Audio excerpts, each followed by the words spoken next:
Well, days later, we are still getting more information from the storms that hit on Monday. There's so much damage to go through. The Weather Service looking at the actual paths now of those tornadoes that were confirmed. 50 miles with that first tornado from Milan towards Glenwood, and that was EF1 damage. The Florida tornado we talked about yesterday was EF2 damage on the ground for almost 20 miles and really picked up steam, half-mile width and EF2 damage on the south side of Maple Lake.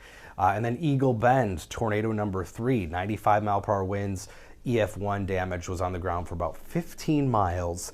And tornado number 4, that was near Plato, Minnesota, EF1 damage as well, 90-mile-per-hour winds on the ground for about 18 miles. So all of these are pretty long tracks for Minnesota tornadoes, and that's why we were talking about that potential for long track tornadoes on Monday, the conditions right to create that. Another thing in the news, the amount of severe weather we've had so far this spring. This is looking back at 37 years, season to date, and we are by far outpacing the closest year, 1998, by 1.5 times. So it's been the most active season so far, at least in the last 37 years. We've got another cool front sweeping across Minnesota today. All this still spinning around that upper level low we told you would be parked over Manitoba this week. It means some clouds for northern Minnesota. For us in the southern part of the state, warm out ahead of it, but we're all going to get wind today, that squeeze on the atmosphere happening here because of that pressure gradient and that temperature gradient. So wind gusts around 30 miles an hour, sustained winds are going to be about 15 to 20, but the front will come through mainly quiet other than the wind. Few showers for northern Minnesota, however. The northern quarter of the state will have a few of those showers, but dry here in the southern part of the state. In fact, we'll see lots of sunshine today and then more sun tomorrow. Northern Minnesota, we'll see those few showers and also some more clouds.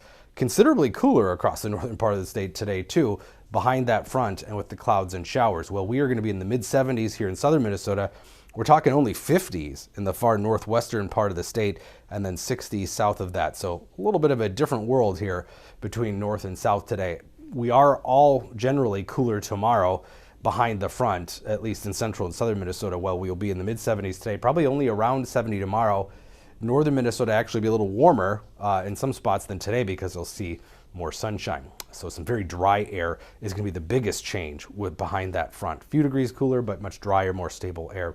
And then we're talking about showers moving in for Saturday still. Doesn't look like a lot of moisture, probably not even thunderstorms, not a lot of energy to work with Saturday. So luckily no more severe weather, but temperatures mostly in the 60s across the state because of the clouds and a few of those showers. In the overall pattern, the next 6 to 10 days, still calls for below normal temperatures, parked right over Minnesota from the Climate Prediction Center. But there are indications that by late next week, we're talking about temperatures topping out around 80 plus again. And a reminder that still the official forecast for summer calls for better chances than not of above normal temperatures for pretty much most of the country. So about 75 today, that's actually about the normal high. So not bad, but windy. Definitely this afternoon. Tomorrow will be a little cooler, around 70 with the clouds and showers, a little cooler yet Saturday, but well below normal Sunday into early next week still. The temperatures are actually quite pleasant in the low 70s, but again, we may be near 80 by late next week or next weekend again.